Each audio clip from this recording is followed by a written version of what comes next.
Bien, damos inicio al ciclo de entrevistas. Vamos rápidamente con nuestro primer invitado, Fernando Gómez Arbeláez, internacionalista. Muy buen día, bienvenido. Buen día a ustedes, buen día a los televidentes. Muchas gracias. Abogado internacionalista y que tiene voz de locutor, pero es abogado. Mire, el caso del expresidente Ricardo Martinelli, sin lugar a duda la población entera la mantiene un poco confusa, ¿no? Mediáticamente es un caso en el que uno ve puntos de vista distintos, pero al final no logras terminar de entender qué es lo que va a ocurrir con este caso. Ya el expresidente se encuentra en un asilo que fue otorgado por la Embajada de Nicaragua.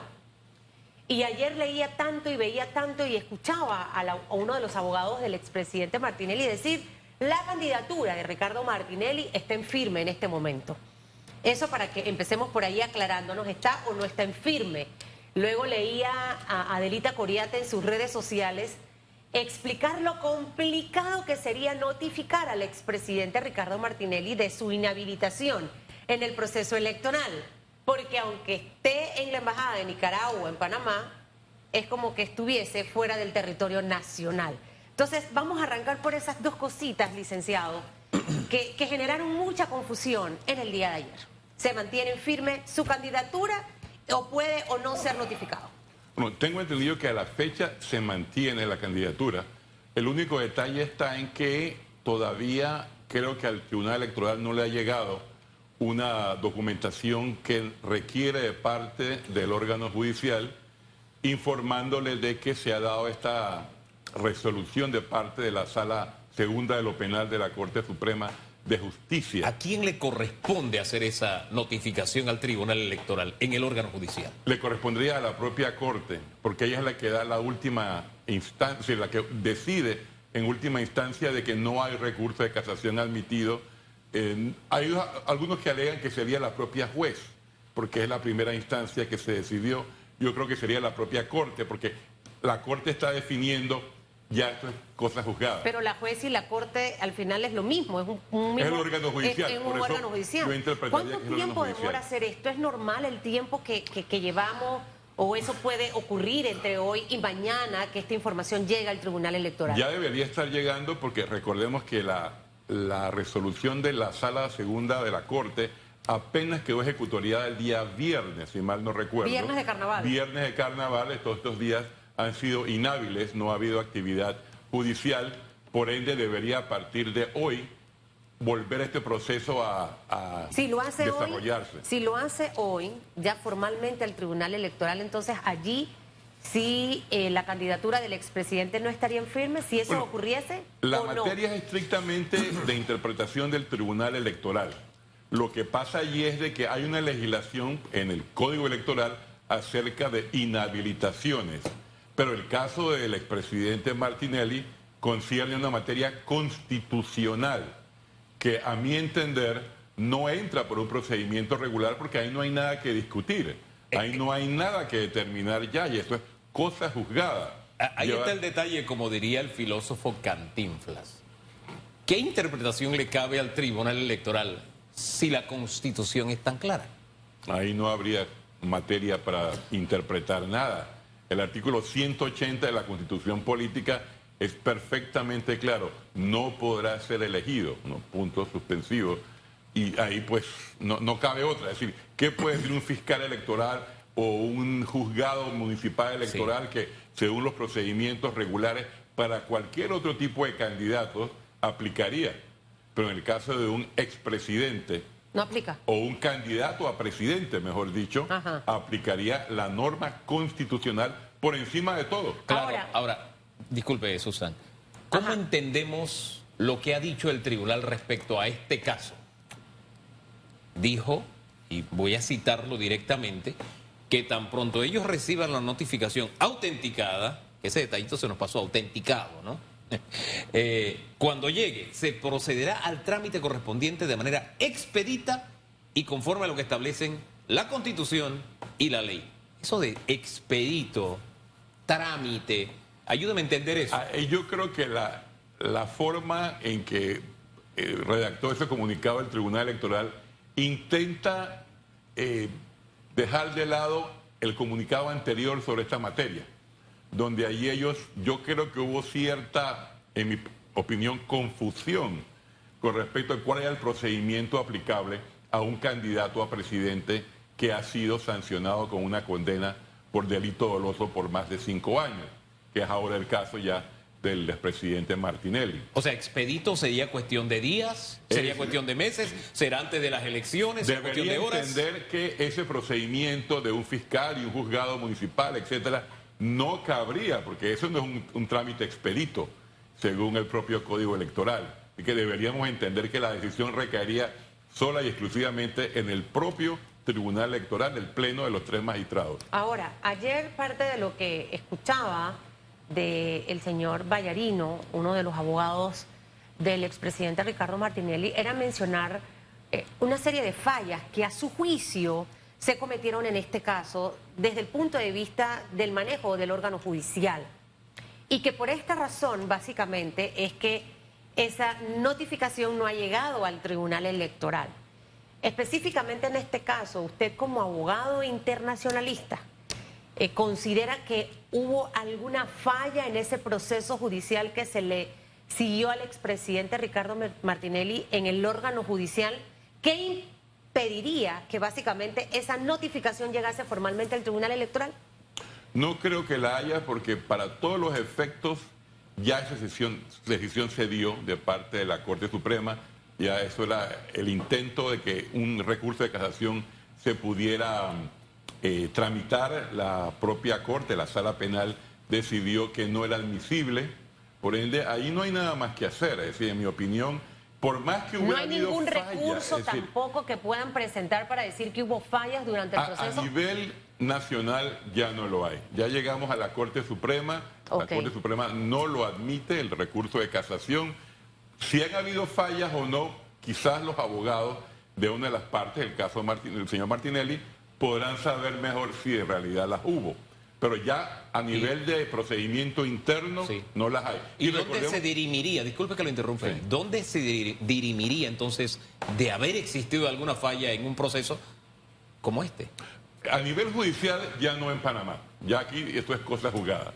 Si es a nivel electoral, la última decisión la tiene el propio Tribunal Electoral, el Pleno de los 3 magistrados, o si desean llevar esto a un nivel de constitucionalidad en un recurso que va a demorar, pues, ¿qué conllevaría varios años? Con ese escenario que plantea, que ya no sería el órgano judicial y pudiera ser el Tribunal Electoral, ¿qué conllevaría llevar esto al Tribunal Electoral? Es que tiene que ir al Tribunal Electoral. Ajá, pero en el tema de las... se lo pregunto por las supuestas fallas que se dieron durante el proceso. Ya entendiendo que a nivel del órgano judicial no se puede hacer nada, ¿en el Tribunal Electoral sí puede pasar algo?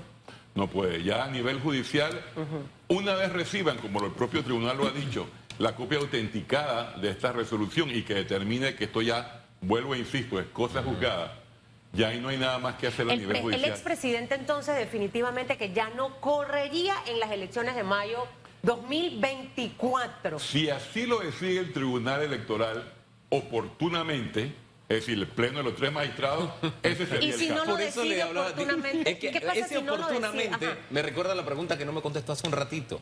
La decisión del Tribunal Electoral tiene que darse en cuestión de horas, días, meses o años. Ellos mismos han impuesto un calendario que supuestamente ha sido el de la fecha de impresión de las boletas electorales y que, conociendo esta situación, dejaron de último la impresión de las boletas de candidato a presidente. O sea, mientras más cercano al 5 de mayo, más tiempo le da para que el tribunal decida esta situación, ¿no? Si tuviéramos una elección en diciembre, ahí no creo que habría mayor discusión, pero la tenemos en mayo, ¿no? Y estamos a menos de 3 meses. ¿Qué es inoportuno? Porque probablemente, y voy a profundizar un poco en su respuesta, ¿ok? Porque entendiendo que el Tribunal Electoral demore esto, ¿ok? Lo que a juicio de los detractores de Ricardo Martinelli sería inoportuno. ¿Por qué? Eso permitiría que entonces él sí pueda correr, si no lo hace de manera oportuna en las próximas horas, los próximos días.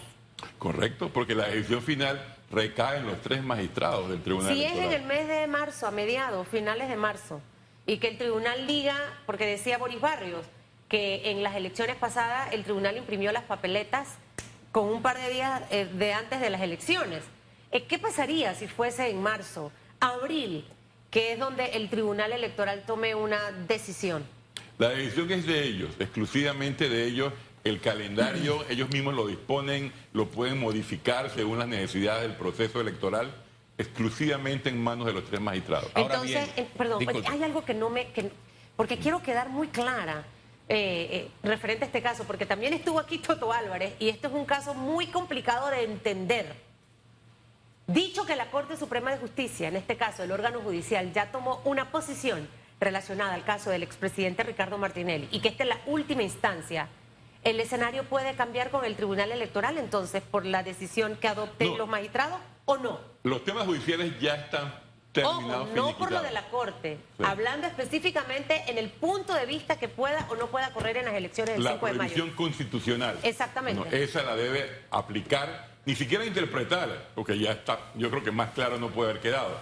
Lo que tienes que aplicar y decir, como es materia constitucional, aquí no hay procedimiento intermedio que corresponda. O sea que lo único que afectaría esa candidatura en firme es la demora del Tribunal Electoral en... En mi opinión sería la única. Ahora bien, Una demora no sustentada. hay dos argumentos que he escuchado de parte de los defensores del señor Martinelli. Uno, el del señor Vallarino, diciendo que en el grupo de personas que fueron afectadas por o estaban dentro de lo que fue la casación, esas personas tienen otros recursos y por lo tanto esto dilataría el proceso del señor Martinelli. Y otra es que desde diciembre la candidatura está en firme y como está en firme ya no se puede echar abajo. Esos dos argumentos, por favor.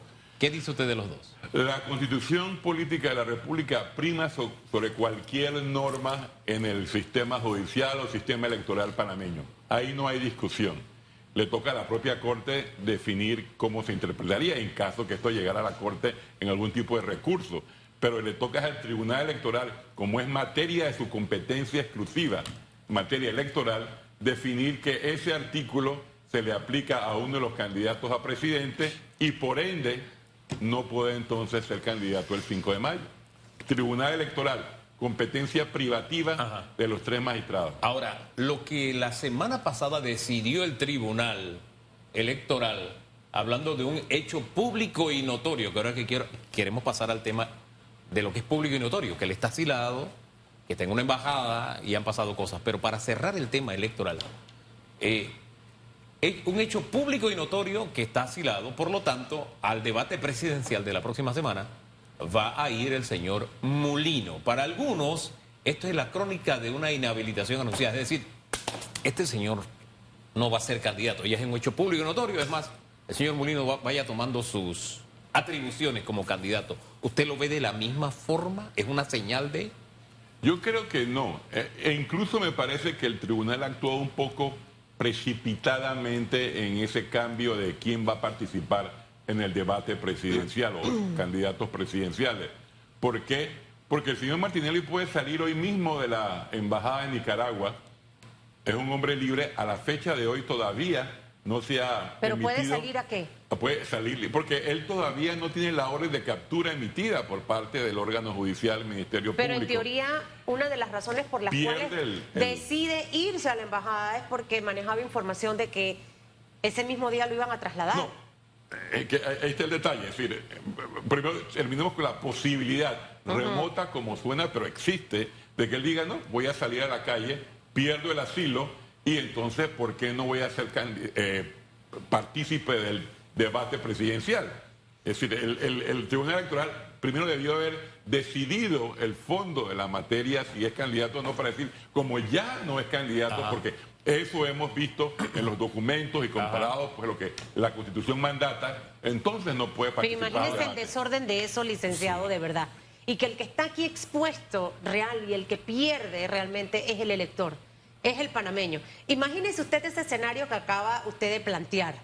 Sale el expresidente, va al debate, ¿y qué pasa si también dice ahí la justicia? Ahora sí, ya salió, vamos a mandar la notificación de captura y al Tribunal Electoral. O sea, el elector al final es el más afectado en medio de todo esto, que sin precedentes pareciera que es el primer caso de este tipo que nosotros tenemos en nuestro país. No recuerdo ningún caso similar que sea así con esa complejidad constitucional, electoral, judicial. No lo he visto nunca, al menos en registros históricos. Ahora, como transición a su especialidad, que es internacionalista. Bueno, un saltito. No, dejemos los temas de eso de lado. Vamos a lo que tenemos que el tiempo se nos acaba. Para aprovechar su especialidad. A la embajada de Nicaragua acuden candidatos, qué sé yo, y da la impresión de que de alguna forma se convierte como una especie de, no sé, como de centro de campaña o de, no, da la impresión, le estoy diciendo que así sea. Desde una embajada usted lo puede convertir en un cuartel general de una campaña política, aunque no de declaraciones públicas, pero ese tipo de actividad política ¿es permitida? Absolutamente no. Allí lo que quizás, por un lado, la Cancillería panameña se adelantó en negar el salvoconducto que se le había solicitado, por un lado, es por el hecho de que todavía no se ha impartido la orden de captura o detención, para entonces haber solicitado a el asilado que fuera entregado por las autoridades nicaragüenses. Ese es el procedimiento. De que se cumpla es otra cosa. Pero las prohibiciones en las dos convenciones de asilo que ambos países reconocen, hay una tercera, pero Nicaragua nunca la ratificó, en estas dos se deja muy en claro de que las actividades que tienen que ver con la política interna del país, del Estado territorial, o sea, en este caso Panamá, no puede tener ninguna relación con las actividades del asilado. Y añado, por el comunicado o la nota, mejor dicho, que entregó la embajada nicaragüense de parte de su gobierno a la Cancillería el propio día del asilo, el día 7 de febrero, determina que como causa humanitaria, más allá en realidad que por causas políticas, él se presenta a la embajada a solicitar asilo porque considera que su vida, integridad física y seguridad se encuentran en peligro, se encuentran en riesgo inminente. Yo no sabía que él tenía algún tipo de riesgo a su vida hasta ese momento.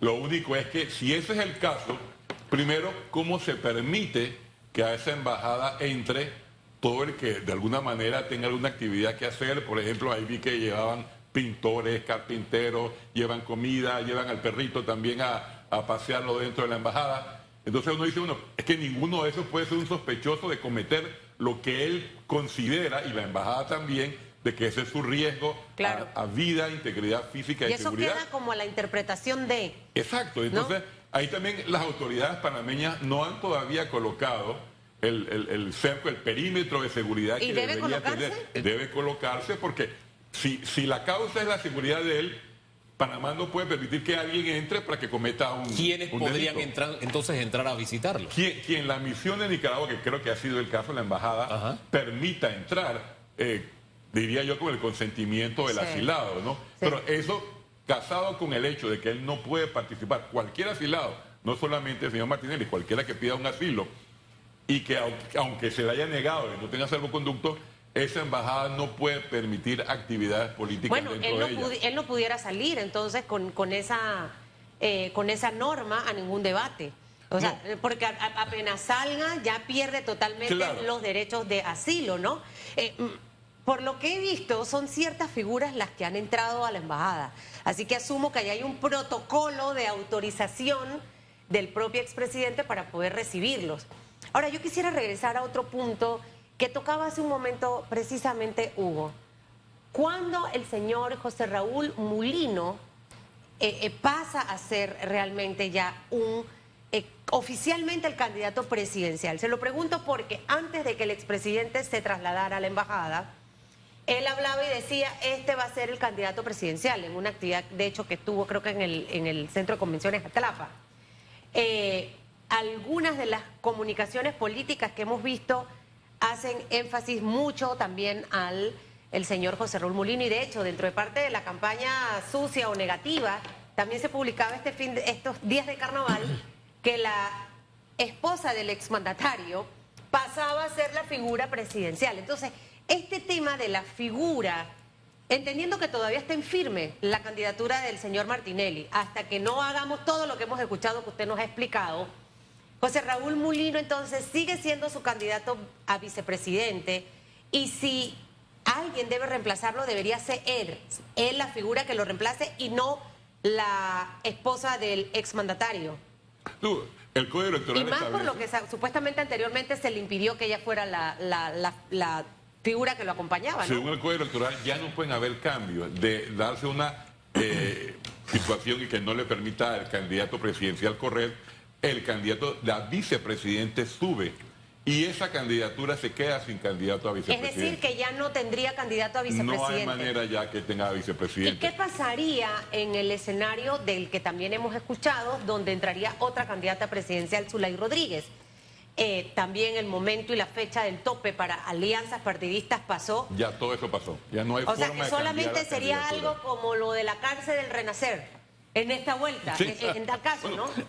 Un caso similar se dio hace 5 años con la candidatura a diputado del señor Martinelli. Cuando él se vio inhabilitado para ser candidato a diputado por el circuito por el cual estaba corriendo, su suplente, la colega, la señora Mayín Correa, quedó de candidato a presidente y ella ha estado estos 5 años sin suplente. Yo no quiero se le puede volver nombrar ninguno. a su experticia, que es ser internacionalista, para tener algunas cosas claras adicionales. El señor Rubén Blades dijo que el señor Martinelli pues era un prófugo de la justicia al tomar esta decisión, ¿verdad? Y su abogado Sidney Citón dijo: ven acá, aquí las maracas, ni las maracas de Rubén interpretan la ley. El Estado asilante define que él es un asilado y punto. Yo le insistía a don Sidney, pero es que me confunde porque el artículo primero dice, de esa convención que citan los dos países, dice que ese delito que él cometió no permite asilo político. Entonces eso me tiene confundido, ayúdame a entender mejor. ¿Cómo un Estado puede declarar, sí, yo le doy asilo, pero el delito cometido por la persona no se ajusta a la convención? Ayúdame a entenderlo. Claro. Primero que todo, para terminar el punto, el hecho que ha habido publicidad, que el candidato a presidente le pasa el manto y la corona y todo lo demás al candidato a vicepresidente, me indica a mí como ciudadano de que ese asilo ya estaba conversado, de que no fue que llegó el señor de repente a la embajada y pidió asilo, eso ya estaba hablado con las autoridades nicaragüenses y esa es mi opinión muy personal. Pero a nivel de el tema de quién califica, no hay duda que lo hace el Estado asilante, en este caso Nicaragua. Y nadie se lo puede quitar. Nadie le puede quitar el derecho a calificarlo.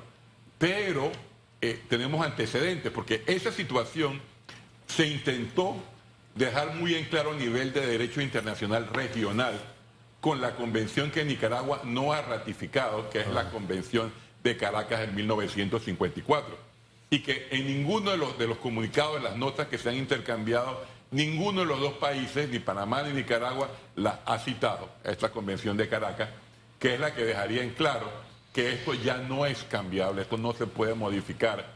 Pero la postura panameña de negar el salvoconducto porque considera irregular el asilo y que está mal calificado por ende, quizás se hubiera podido evitar porque aquí es donde entra la conjunción del derecho internacional con la política exterior. Ajá. Es decir, si Panamá quiere enfrentar a Nicaragua por los motivos que sea este o cualquier otro, pues adelante lo podría hacer. ¿Cómo Pero, lo haría?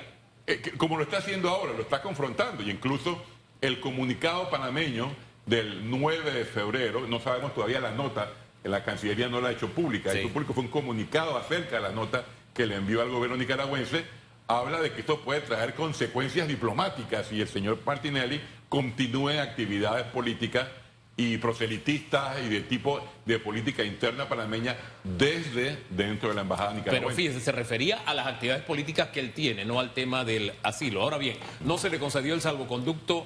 Sin salvoconducto no puede salir de Panamá. ¿Esto se prolongaría? ¿Por cuánto tiempo se puede prolongar ese estatus de él dentro de la embajada sin salvoconducto para abandonar el país? Panamá tiene que comunicar a la embajada de Nicaragua una vez se oficialice, se formalice la orden de captura o de detención de que ésta se ha dado, pues de que en efecto el órgano judicial panameño lo está solicitando para que cumpla una sentencia que ya es cosa juzgada, ¿no? Eso tiene que comunicárselo porque es la única manera de que solicite que se le entregue.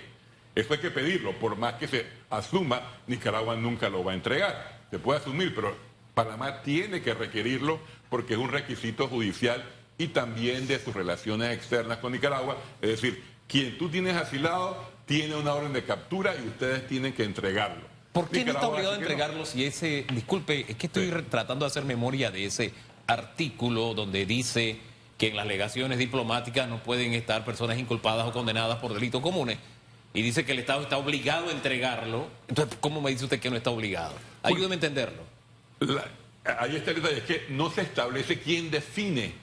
Es decir, la calificación la da el Estado asilante. Ajá. En este caso, el Estado territorial. Panamá dice no, esa calificación no es correcta conforme a las convenciones de asilo aplicables. Ajá. Y entonces no te voy a, ni reconozco el asilo, ni concedo el salvoconducto Es como muy solicitado. ambiguo. Entonces, ¿qué pasa ahí? Pero hay antecedente histórico. Ah, ¿cuál es? El famoso caso de un político peruano, Víctor Raúl Haya de la Torre, político que en 1949 solicitó asilo en la Embajada de Colombia en Lima.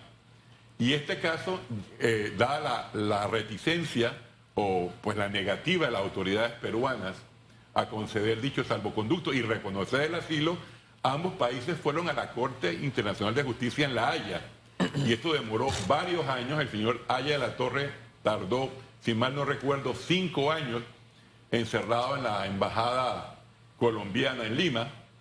Y esto fue a la Corte de La Haya. Entonces, ¿llegará este caso a la Corte de La Haya?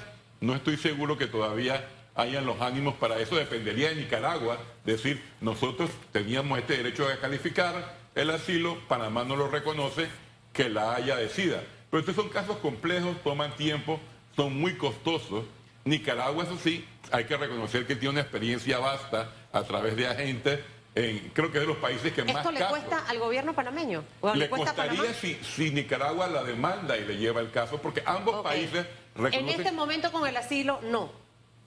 En no este momento representa todavía ningún me parece prematuro, pero Ok. puede llegar a ese nivel después de cierto tiempo que no hay decisión. ¿Usted Y cree que este caso se termine de definir de aquí a mañana? Porque pensamos que hoy es lunes, pero no, es jueves. O finalice la próxima semana, que prácticamente ya estamos cerrando el mes de febrero. está en manos de 3 magistrados del Tribunal Electoral. No hay otra. Pero porque, Ella- si todavía no ha llegado lo a de la nivel Corte... electoral. Es decir, a nivel Ok. electoral. A nivel del asilo, esto va a tomar cierto tiempo. Como decía, es remoto que el señor salga mañana o esta tarde porque... O sea que la última no- palabra lo tienen los 3 magistrados del Tribunal A nivel Electoral. electoral no hay la menor duda. A nivel del asilo, cuidado que esto puede llegar a la Corte de La Haya si no hay definición, es un caso costoso. Es decir, licenciado, que la última palabra de saber si su candidatura está en firme o no, si corre o no corre, es de los 3 magistrados del Tribunal Correcto. Electoral. Por el lado electoral, ahí termina la bola de correr. Ahí llega a los despachos de los 3 magistrados. Que si alguien quiere después declarar o solicitar que la Corte Suprema en su pleno declare inconstitucional cualquier decisión que tome el Tribunal Electoral, eso va a tomar ya varios años Y eso permitiría que entonces corra el expresidente. que depende cuál decisión sea. Pero si la decisión es que sí puede correr, por ejemplo, y la Corte dice que es inconstitucional la decisión de los Sería magistrados. imposible, a mi buen entender, de la Constitución Nacional, de que esto no fuera una prohibición de candidatura. Y entonces, ¿por qué está tardado tanto? Es que todavía no les ha llegado, Ah, repito, bueno, no sí. les ha llegado la copia ¿Y usted- autenticada. ¿Y la copia autenticada puede llegar hoy o mañana? Puede llegar hoy mañana porque ya es un día hábil. ¿Qué impide que no llegue? Sería que lentitud de parte de las autoridades judiciales y del Ministerio Público, lentitud. Pero ya están trabajando desde las 8 o 9 de la mañana, tienen que estar en su despacho. Ahora, usted dejó abierta una posibilidad que también queda en manos de la propia persona o del asilado, y es la decisión personal que él tome. Porque una de las cosas que dijeron sus defensores, y cuando digo defensores no me refiero a abogados nada más, también él tiene defensores oficiosos, es que manejaban información de lo que lo iban a meter en la joyita, ¿no? Me parece improbable, pero eso es lo que han dicho. Entonces ahora entremos en el mar de las especulaciones y suposiciones. Si la condena es entonces a cumplir pena, supongamos, en su casa, o que le den el país por cárcel, que también suele pasar con personas de cierto nivel, ¿no? Ahí él podría tomar una decisión. Bueno, no soy candidato, pero dejo el asilo y me muevo a mi casa que estoy un poquito más cómodo, no tengo que estar pagando remodelaciones, ¿no? No sé, ahí entramos en un mar de especulaciones, pero esa posibilidad existiría o no. Creo que no es tan fácil porque donde se cumpla una pena, una condena de 10 años de reclusión, de prisión, no es tan fácil cambiarla para decir no, de seguro no sería país por cárcel. Ni casa por cárcel. O casa por cárcel, por asuntos médicos comprobados. Ajá. Habría que ver si la casa por cárcel, pero en principio sí tendría que ir a un centro de reclusión. Bueno, esta es una historia que todavía tiene muchos sí. capítulos aparentemente complicada de por entender. Escribirse, ¿no? Ahora, disculpe, es que nos dijeron ya, pero es que es que hay cosas que se dicen y que de pronto a la gente de verdad se le quedan allí. Dice, no, lo que pasa es que esto está pasando porque él está en número en las encuestas. Y yo me quedo pensando, espérate, pero es que este caso no comenzó ni el año pasado, ni ahora en la campaña, ni hace 2 años. De verdad, cuando uno escucha esa frase, ¿a usted qué se le viene a la mente? Bueno, que no se ajuste a la realidad, porque este proceso judicial, como otros más que están todavía corriendo o se están desarrollando en el órgano judicial, tienen años. Es decir, esto no comenzó este año ni el año pasado, tienen años, y de que las decisiones finales se hayan dado en fechas recientes, yo creo que no tiene nada que ver con, para algún motivo, suerte o no, los candidatos o del candidato, se ha dado ahora pues a pocos meses de la fecha de las elecciones. Pero eso es completamente distinto a cuando inició el proceso judicial, que repito, fue hace varios años atrás. Dejemos las cosas hasta ahí por ahora. Muchísimas gracias, señor Arbeláez, por que le vaya muy bien y orientarnos. Docencia siempre matutina aquí en Radiografía para que usted pueda tener todos los elementos y no se deje confundir de lo que mediáticamente circula a través de estos aparatos tecnológicos.